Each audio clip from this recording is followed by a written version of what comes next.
अस्सलाम वालेकुम। Gynae solution के फोरम पे हाजिर हैं आपकी खिदमत में। हमारे साथ मौजूद हैं हमेशा की तरह डॉक्टर नाइला ज़बीन। आज हम बात करेंगे स्टेम सेल्स क्या है और इनफर्टिलिटी में स्टेम सेल्स का क्या रोल है, और उसके साथ साथ क्या IVF इक्सी के प्रोसेस में स्टेम सेल्स हेल्पफुल हो सकता है।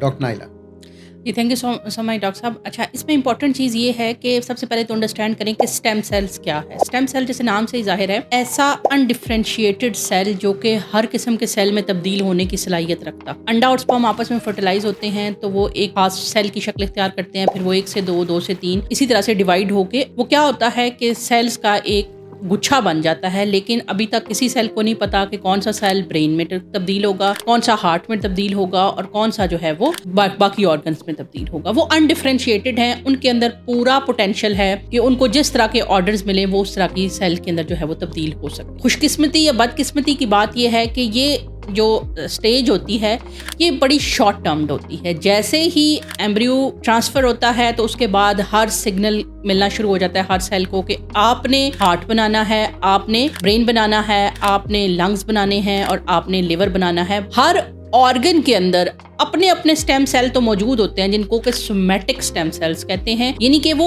उन जैसे नए सेल्स तो बना सकते हैं। लेकिन अगर ये कहें कि जी लिवर के अंदर किडनी बनना शुरू हो जाएगा, ऐसा नहीं होता। जैसे फॉर एग्जांपल लिवर के अंदर जो मौजूद सोमैटिक स्टेम सेल्स होते हैं उनको अगर कभी लिवर में कोई डैमेज आता है तो वो अपने ही लिवर के तरह के सेल बना के पुराने सेल को रिपेयर करने की सलाहियत रखते होते हैं। स्टेम सेल्स सबसे ज्यादा सोमैटिक स्टेम सेल्स कम होते हैं हमारे ब्रेन और हार्ट के अंदर, इसीलिए इनका जो रिपेयर होता है वो भी मुश्किल होता है। स्पाइनल कॉर्ड एक दफा डैमेज हो जाए बहुत इजीली रिपेयर नहीं हो। लेकिन जो स्टार्ट के एम्ब्रियोनिक स्टेम सेल्स थे वो अगर हमें कहीं से मिल जाते हैं और उसको हम अगर बॉडी के किसी हिस्से में डालते हैं तो उनके अंदर कंप्लीट पोटेंशियल है कि वो उस जैसे सेल्स के अंदर तब्दील हो सकते हैं। इसी बात की रिसर्च शुरू की गई आज से तकरीबन 20 इयर्स पहले। स्टेम सेल्स के ऊपर रिसर्च हुई, बहुत सारे इराज के अंदर, बहुत सारी फील्ड्स के अंदर स्टेम सेल बड़ी अच्छी तरीके से कामयाब हुए। जैसे कि जॉइंट्स के stem cell therapy, synovial fluid अगर खत्म हो जाता है तो एक खास तरह के स्टेम सेल बनाए गए जो कि जॉइंट के साइनोवियल सेल्स में तब्दील हुए और बहुत अच्छा उन्होंने काम किया। FDA ने अप्रूव कर दिया हेयर ट्रांसप्लांट के अंदर स्टेम सेल थेरेपी को। जो वीक फॉलिकल्स हैं उनमें जब स्टेम सेल किया गया तो उसके बड़े अच्छे रिजल्ट्स आए। इसी तरह से कई जगहों के अंदर स्किन के अंदर स्टेम सेल्स थेरेपी का जो है वो बड़ा अच्छा रोल आया। लेकिन इन स्टेम सेल्स को बना पाना इस वक्त साइंटिस्ट के लिए और डॉक्टर्स हजरात के लिए एक बहुत बड़ा चैलेंज है। एक्चुअली स्टेम सेल एक दफा डिफरेंशिएट हो गया तो दोबारा उसको रिग्रेस करके उस फेज पे जाना मुश्किल है। बेसिकली स्टेम सेल्स बिल्कुल वसीम साहब ये फ्यूचर हैं, लेकिन मसला ये है कि अभी साइंटिस्ट इसको तैयार नहीं कर पा रहे। ह्यूमंस के अंदर कभी फैट में से नैनो फैट निकाल के स्टेम सेल बनाने की कोशिश की जाती है, कभी प्लेसेंटा की कॉर्ड के अंदर से अनडिफरेंशिएटेड सेल्स निकालने की कोशिश की जाती है। जब एक दफा स्टेम सेल बन गया तो इसको आप जिस हिस्से में डालेंगे ये उसके तरह के सेल्स बना देगा। लेकिन अभी मसला ये है कि साइंटिफिक रिसर्च ने स्टेम सेल्स को प्रिपेयर ही नहीं किया। जहां तक बात आ जाती है स्टेम सेल्स की टाइप की तो वो 2 तरह के होते हैं। ऑटोलोगस यानी कि अपनी ही बॉडी के स्टेम सेल्स, यानी कि आपकी बॉडी से ही फैट सेल्स लिए और आपकी ही बॉडी के स्टेम सेल बनाने की जो है वो कोशिश की गई, इसको ऑटोलोगस कहते हैं। लेकिन बाज़ औक़ात हमें स्टेम सेल अपनी बॉडी से नहीं मिलते। जैसा कि मैंने आपको बताया कि हमारी बॉडी में स्टेम सेल नहीं होता, सिर्फ सोमैटिक स्टेम सेल्स होते हैं कि हर ऑर्गन के कमोबेश अपने ही स्टेम सेल्स होते हैं। आंख का कॉर्निया है, उसके अपने स्टेम सेल्स हैं जो कि सिर्फ उसके हिस्से उस जैसे ही नए सेल्स बना सकता है।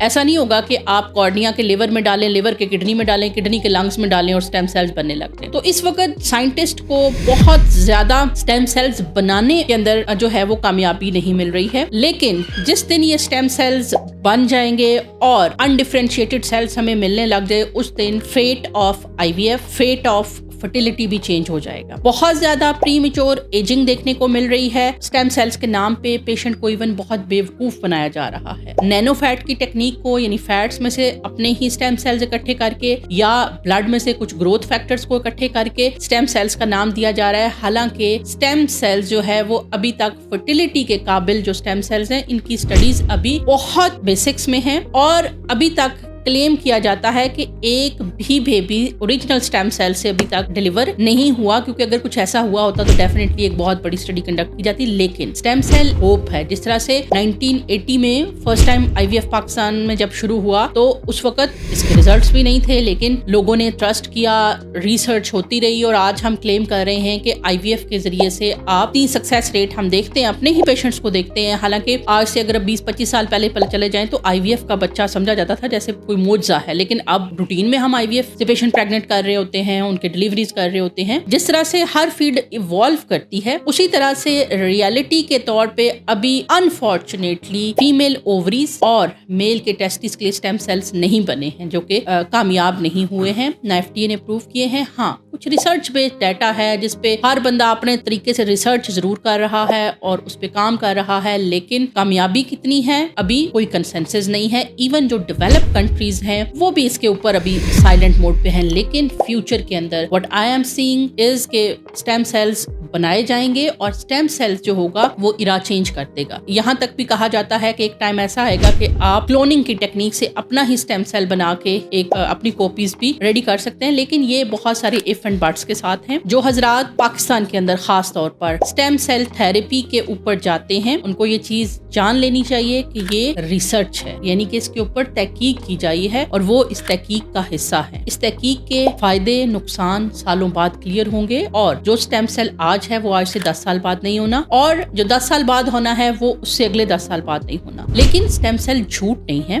बहुत सारी फील्ड्स के अंदर इसके रिजल्ट्स हैं। इंशाल्लाह फर्टिलिटी में भी आएंगे, लेकिन अभी तक हमें फर्टिलिटी में इसके कोई ऐसे खातर खा रिजल्ट नहीं मिल रहे हैं। अगर BCO पेशेंट को किया जाए तो किसी में कामयाबी मिलती है और वो भी डाउट रहता है कि ये कामयाबी स्टेम सेल की वजह से है या दीगर फैक्टर्स की वजह से है। उसकी वजह ये है कि फर्टिलिटी के फील्ड में ओवरीज और यूट्रस के अंदर स्टेम सेल्स बनाए ही नहीं जा सके। नैनोफैट और ग्रोथ फैक्टर्स यानी PRP जो प्लेटलेट रिच प्लाज्मा बॉडी के अंदर डाल के उसको स्टेम सेल देने वाले लोग स्टेम सेल के नाम के ऊपर फ्रॉड कर रहे हैं। स्टेम सेल्स दुनिया में कहीं नहीं है तो पाकिस्तान में तो कुछ कह नहीं सकते। सो पर्टिकुलरली वो इनफर्टाइल पेशेंट्स जिसमें मेल फैक्टर में एजोस्पर्मिक पेशेंट या जीरो स्पर्म्स के साथ जो मर्द हजरात हैं और जो फीमेल जो जिनका AMH लेवल बहुत डिक्लाइन कर गया हुआ है, बहुत लो AMH है, उनमें आपने जो बताया है उनके मुताबिक स्टेम सेल्स का अभी इंडिविजुअल रोल जो खातर रोल नहीं है, बिल्कुल नहीं है। जब वसीम साहब इसमें देखें इंपॉर्टेंट चीज ये है कि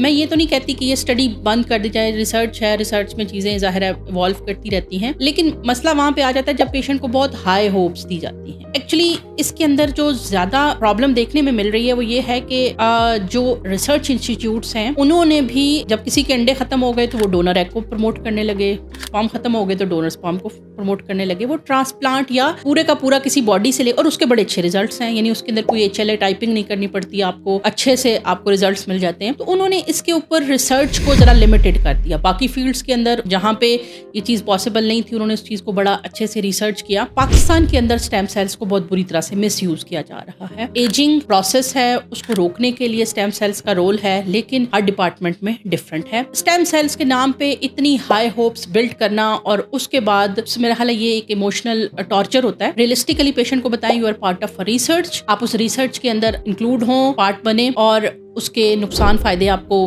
हो सकते हैं, इस बात को अंडरस्टैंड करें। गरीब लोगों को एक हाई होप्स दिला के वो करवाना, लो AMH जीरो स्पर्म्स अडॉप्शन की तरफ आएं, बच्चे अडॉप्ट करें, या अगर वो इसके ऊपर जाते हैं तो बहुत सारे सेंटर्स इंडिया के अंदर, साइप्रस के अंदर, इवन ईरान के अंदर जो है वो डोनर स्पर्म्स, डोनर एग्स और एम्ब्रियो इवन डोनेट किए जा सकते हैं। तो वहां पे जाएं, स्टेम सेल्स के चक्रों में अपना पैसा वक्त बर्बाद मत करें, बल्कि स्टेम सेल्स अनडिफरेंशिएटेड सेल्स है और ये कैंसर में भी तब्दील हो सकता है, क्योंकि यू नेवर नो एक सेल है अगर फॉर एग्जांपल आपकी ओवरीज में डाला और वहां जाके उसकी सिग्नलिंग प्रॉपर नहीं हो रही, उसकी ग्रोथ इतनी स्पॉन्टेनियस हो जाए कि वो म्यूसिनस सिस्ट एडिनोमा या सिस्ट कार्सिनोमा में भी तब्दील हो सकता है। तो इस तरह के रिस्क आप पैसे दे के मत खरीदें। हाँ, अगर आपको कहीं पे कोई फाइनेंशियल बेनिफिट मिल रहा है जैसा कि स्टडीज में होता है वहां पे जरूर लें, लेकिन अपने ऊपर पैसे लगा के इस तरह का रिस्क बिल्कुल ना लें। डॉक्टर्स रात को भी चाहिए कि साफ सीधी बात करें मरीज के साथ। रिसर्च बेस्ड है, हमारा तो कोई कसूर नहीं, रिसर्च फेल हो रही है, जितना को हमारे पास है उतना को हम डिलीवर कर रहे हैं। मजीद साइंस तरक्की करेगी तो हम हमारी नस्लें सीखती जाएंगी और आप लोगों की खिदमत करती जाएंगी, लेकिन ये चीज के किसी को साफ बात ना बताना ये भी ज्यादती होती है, क्योंकि आप पैसे दे के गलत मशवरा लें तो ये थोड़ा सा